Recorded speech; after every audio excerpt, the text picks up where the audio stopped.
Hi, welcome. Enjoy the content, subscribe, and turn on notifications. Jason had always been a quiet man.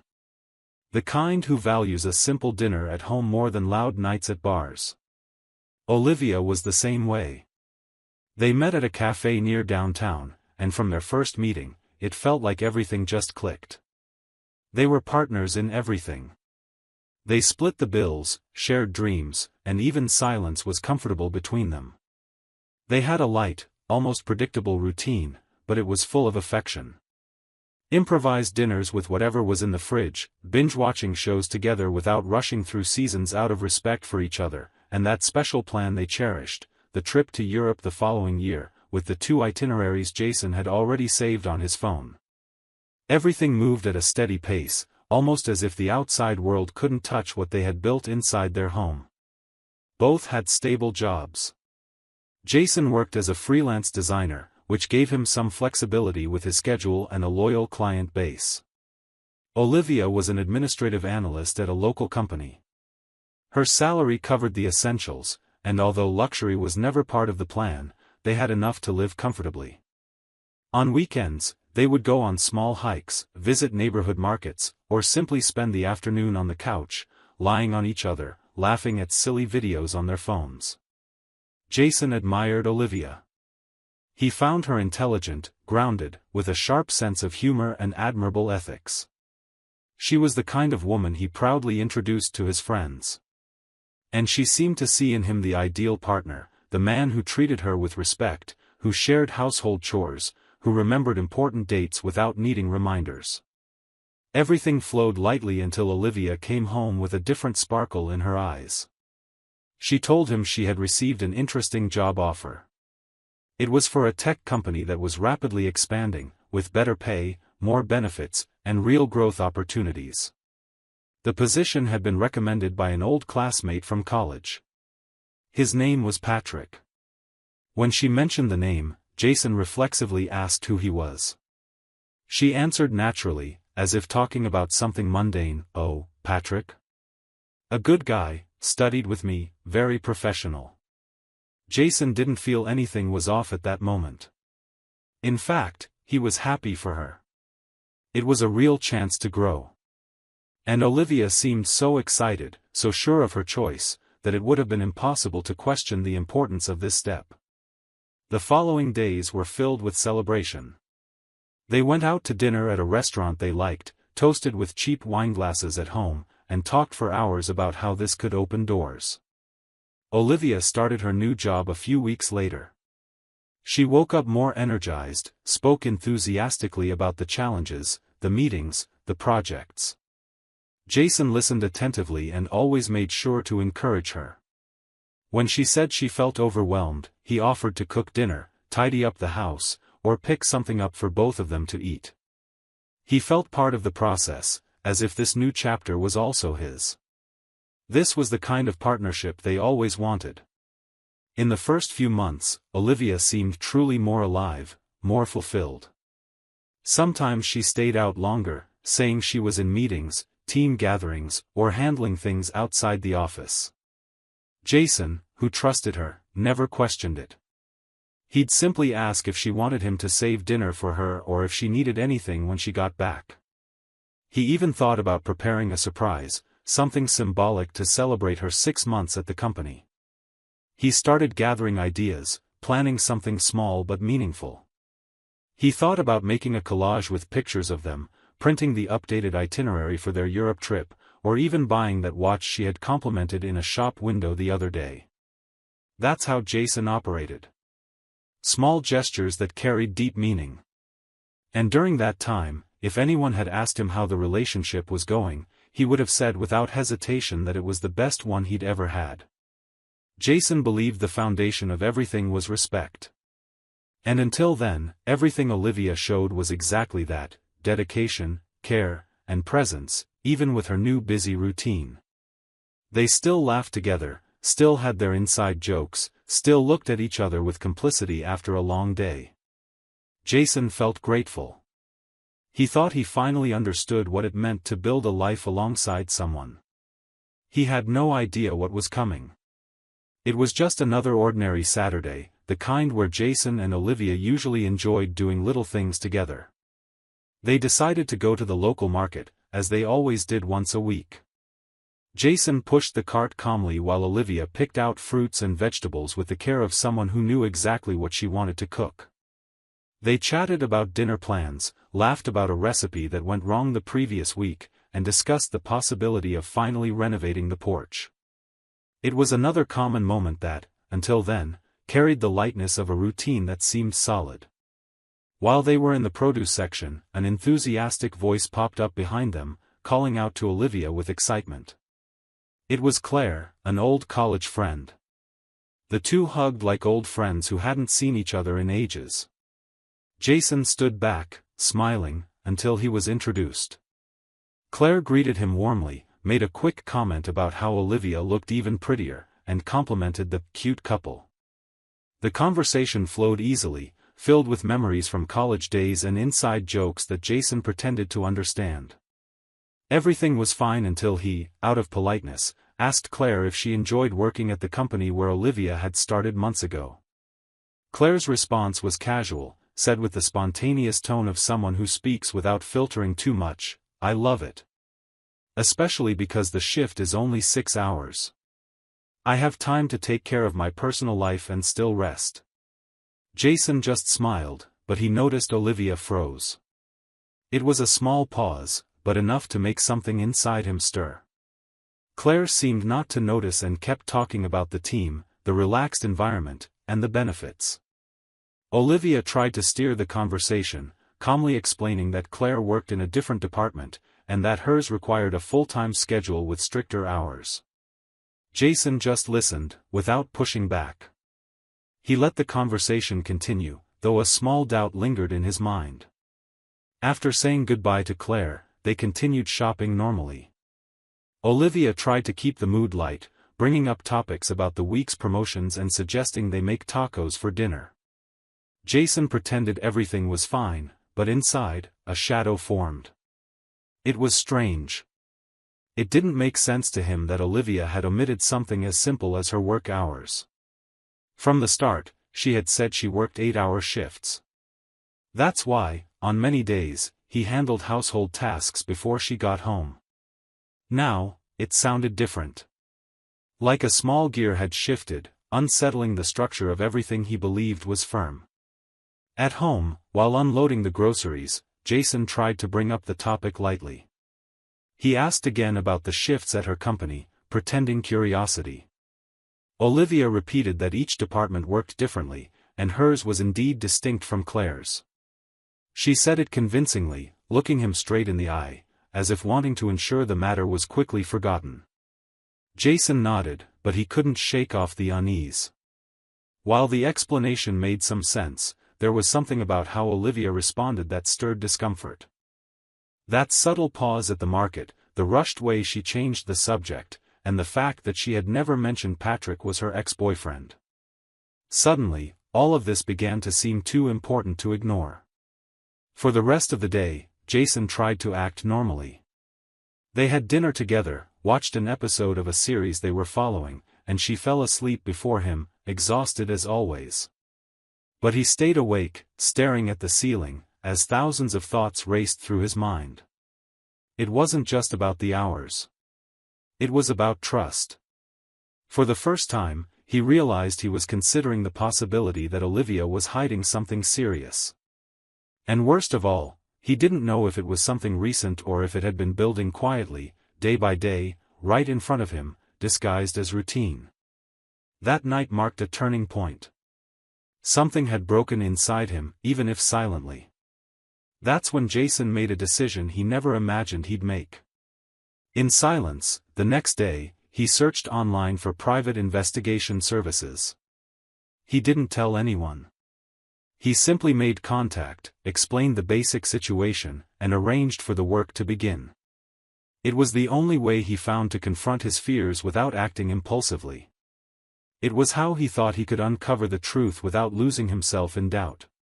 From that point on, everything could change. And he felt it more strongly with every heartbeat. Jason hadn't slept well in days. Since the conversation with Claire at the market, something inside him remained active all the time, as if his mind was trying to solve a puzzle without having all the pieces. Every move Olivia made was now observed with a different perspective. It wasn't explicit distrust, nor anger, but a deep feeling that part of the story was being hidden. As she left for work saying she'd be back late, Jason followed his routine, but silently awaited answers that would come in another way. The detective he hired started work on Monday. Jason didn't know anyone in that field, so he chose the professional based on a discreet and straightforward description on a website. He explained that his wife said she worked until 6, but a colleague had mentioned her shift was only 6 hours. He sent a recent photo of Olivia, described the car she drove, the location of her workplace, and estimated times. The investigator got straight to the point. He needed a few days of observation before presenting any conclusions. Jason didn't ask much, just agreed and waited. On Wednesday, he received the first message. It was brief: she left at 4:12 p.m. Following.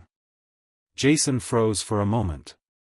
It was exactly 2 hours before the end of the shift she claimed to follow. His heart raced. He picked up his phone, put it down, paced around the house. Part of him still wanted to believe there was a plausible explanation for it. Maybe a bank errand, a medical appointment, something. But the answer came hours later, when the detective sent another message with an attached photo. In it, Olivia was standing in front of a house in a residential neighborhood. It didn't look like an office or anything work-related. She was smiling, and in the background, a tall man with short facial hair opened the gate casually.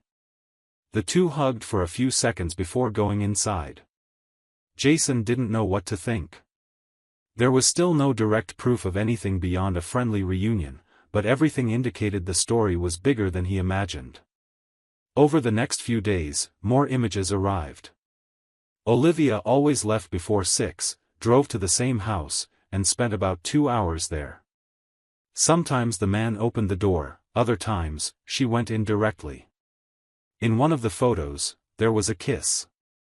A calm kiss, at the door, like someone saying goodbye with affection, without hurry. Jason felt like he had been punched in the stomach. It was strange because he had already expected it, but seeing it with his own eyes was different. The hope he still clung to shattered in that moment. His mind revisited the past few months, trying to figure out when it all started. He remembered the conversations about the new job, her excitement, the way she talked about the modern environment, the incredible colleagues, the opportunities that were finally arriving. He recalled the nights when she came home tired, saying she had been in long meetings, the way she asked him to eat dinner without her.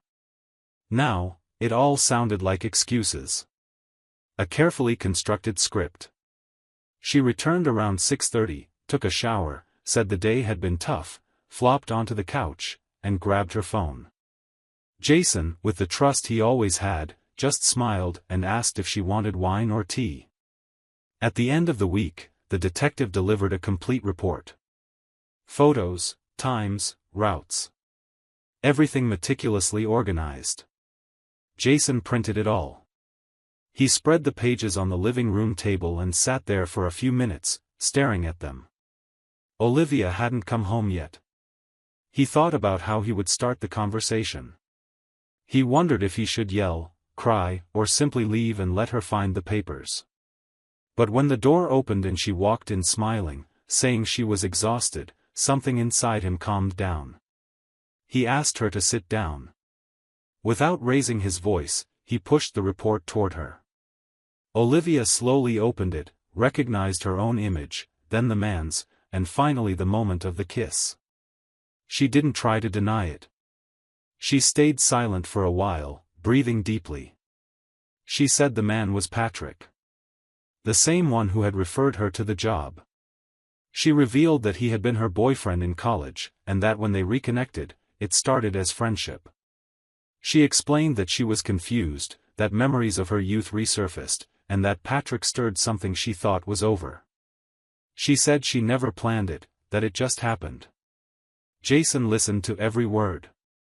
With each explanation, the feeling he had was that the woman sitting in front of him was someone he no longer recognized. It wasn't just the physical betrayal. It was the fact that she had lied, day after day, looking him in the eye with calmness, sleeping beside him as if nothing was wrong. He didn't yell. He just took a deep breath, stood up, looked at her, and said she had 2 hours to pack her things and leave the house. Olivia tried to argue, but he was direct. He said there was nothing left to discuss. That relationship ended the moment she started living a second life. Olivia complied. She gathered some clothes, packed them into a suitcase, and left without looking back. Jason stood still, hands in his pockets, watching the empty space where her coat used to hang by the door. The silence was deafening, but it also brought a strange sense of necessary closure. As soon as Olivia left with her suitcase, Jason didn't waste time. He knew he was hurt, but he also knew he couldn't let it go unpunished. Still that night, he gathered all the evidence the detective had provided, organized it into a clear, objective email, attached all the images with dates and times, and sent it directly to the Human Resources Department of the company where Olivia and Patrick worked. He didn't wait for the next day. It wasn't out of revenge. It was because he needed to do the right thing. If she crossed the line, she would have to face the consequences. On the other side of town, Olivia was greeted by Patrick with a big smile. He hugged her like someone reuniting with an old love. He prepared a simple dinner, opened a bottle of wine, and said they were finally together as they should have been years ago. Olivia believed the scene. She thought she was starting over with someone who understood her. She felt a certain relief, as if she had gotten rid of a burden. The remorse for Jason was drowned out by a poorly built hope. 4 days later, Jason received a call from an acquaintance at the company. The news came with few words: Patrick and Olivia had been fired. The company used the term, conduct incompatible with institutional values. Jason simply thanked them, hung up, and continued working as if it were just another regular Thursday. But deep down, there was a sense of justice. A weight lifted off his chest. Hours later, Jason's phone rang again. It was Olivia. Her voice came loaded with anger. She asked how he had the guts to send those photos. She said he ruined her career. Jason stayed silent for a few seconds before responding, "I agree. It was tough. But tougher still was finding out you had a lover. And you did." She tried to retort but gave up. Their silence said more than any scream. Then she hung up. Time passed, and with it came the end of the legal process. The divorce was finalized quickly. Olivia didn't contest anything. Jason moved on with discretion. He cut ties, blocked social media, deleted old photos, and left everything behind. He didn't want anything connecting him to her anymore. The chapter had ended. So had the pain. 2 months later, Olivia faced another downfall. She returned early from a job interview, decided to stop by home as a surprise, and found Patrick with another woman. The two were laughing, and the intimacy between them left no doubts. Olivia froze. She stood by the window for a few minutes before knocking. Patrick answered and, without remorse, simply said she should have called to say she was coming early. He didn't try to hide it, didn't apologize.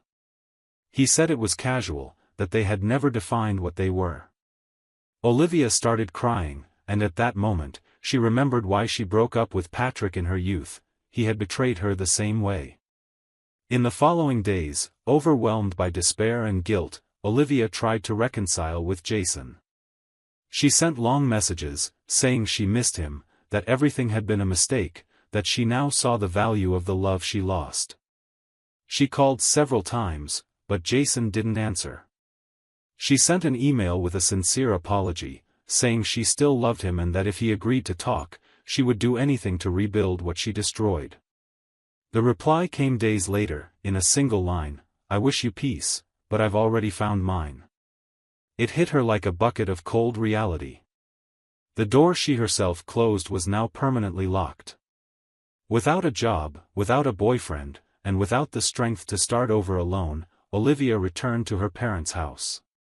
The reception was cold. Her father kept his distance. Her mother demanded explanations. She had nothing to say except regret. She spent her days in her room in silence, looking at old photos on her phone and revisiting conversations that once seemed romantic but now felt fake.